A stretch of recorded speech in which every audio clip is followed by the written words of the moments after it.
پروردگار عالم نے ہزاروں قسم کی مخلوقات کو خلق فرمایا تاکہ انسان اس سے متفق ہو اور خدا کا شکر گزار ہو۔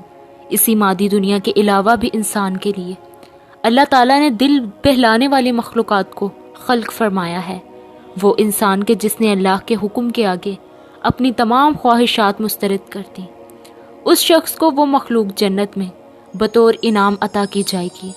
یہ ایک ایسی مخلوق ہے کہ جو آخرت میں بندہ مومن کے لیے تمام مصائبات اور آلام کا بدلہ بنے گی۔ آسمانی کتابوں میں اس مخلوق کو حور عین کہا جاتا ہے۔ حورا اس عورت کو کہا جاتا ہے کہ جو جوان، حسین و جمیل، سفید رنگ والی اور انتہائی سیاہ آنکھوں والی ہو۔ قرآن مجید میں کئی مقامات پر ان حوروں کا ذکر ملتا ہے۔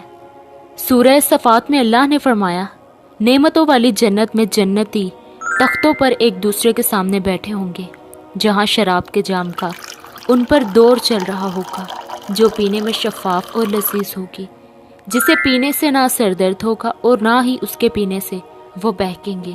اور ان کے پاس نیچی نظروں اور بڑی بڑی کالی آنکھوں اور لمبے بالوں والی حوریں آئیں گی، ایسی نازک کہ جیسے انڈے کے چھلکے کے نیچے جھلی ہو۔ وہ ایسی صاف اور شفاف ہوں گی کہ ان کو کسی جن و انس نے ہاتھ تک نہ لگایا ہوگا۔ ان کی آنکھیں ویسی ہوں گی کہ جیسے چمکتے ہوئے ہیرے اور موتی۔ گویا حور ایسی جنتی مخلوق ہے کہ جسے دنیاوی مثال سے سمجھنا اور اس کی جسمانی بناوٹ و خصوصیات کو بیان کرنا مشکل ہے، کہ جسے اب تک نہ کسی انسان نے دیکھا نہ چھوا ہے۔ اور جنت میں یہ مخلوق مومن کے لیے انعام اور اس کی اچھائیوں کا بدلہ ہوگی۔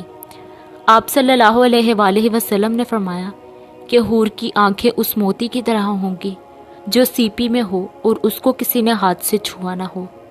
اللہ نے حور عین کو زعفران سے تخلیق کیا ہے۔ ان کے چہروں کو نور اور ریشم کا لباس دیا ہے۔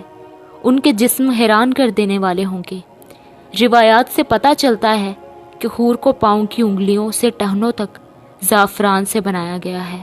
اس کی گردن چمکدار عنبر سے تیار کی گئی ہے اور سر تک کا حصہ کافور سے بنایا گیا ہے۔ پروردگار نے اس کے بال خوشبودار کستوری کے ہیں۔ وہ سامنے آتی ہیں تو ان کا چہرہ زبردست نور سے چمک اٹھتا ہے، جیسے دنیا والوں کے لیے سورج چمکتا ہے۔ ان کا لباس جلد کی باریکی سے دکھائی دیتا ہے۔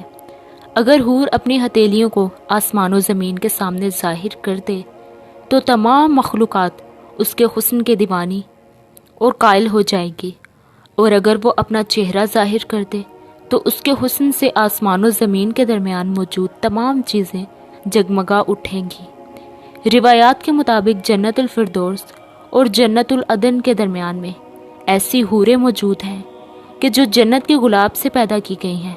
وہ کبھی سوتی نہیں، وہ ہر طرح سے پاک ہوں گی۔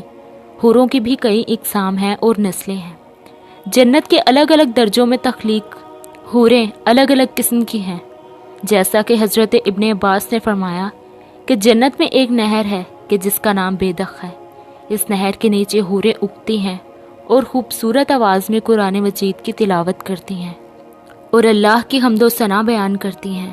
جنت میں جنتی اس نہر کے پاس جب پہنچیں گے تو وہ حوریں انہیں دیکھیں گی، بس جب کوئی شخص اس سے ہاتھ ملائے گا تو وہ اس کے پیچھے چل دیں گی اور اس کی جگہ پر ایک اور